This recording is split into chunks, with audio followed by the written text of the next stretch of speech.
गुरु दिवस पाई एक सुंदर भाषण आपण मानक पाई प्रस्तुत करा जायछि।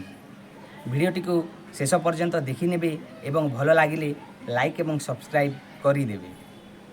सम्माननीय सभापति महोदय, उपस्थित गुरुजी गुरुमा वृंद तथा मोर छोट बड़ भाई और भौणी माने, आजिर एही पवित्र गुरु दिवस उपलक्षे मते किछि कहिबार सुजोग मिलिथिबारु मु निजको धन्य मने करुछि।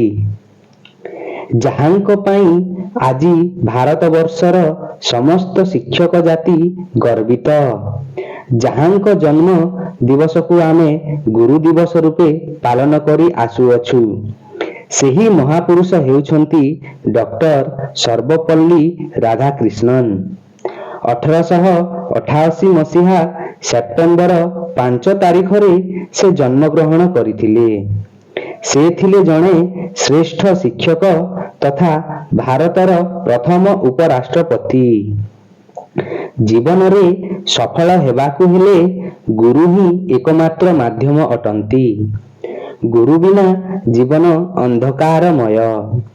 निज परिवार को छाड़ी देले जदि अन्य किए निस्वार्थपर भावरे आमर सफलता और उत्तम भविष्यत पाई कार्य करि थांती, से केवल गुरु ही अटंती।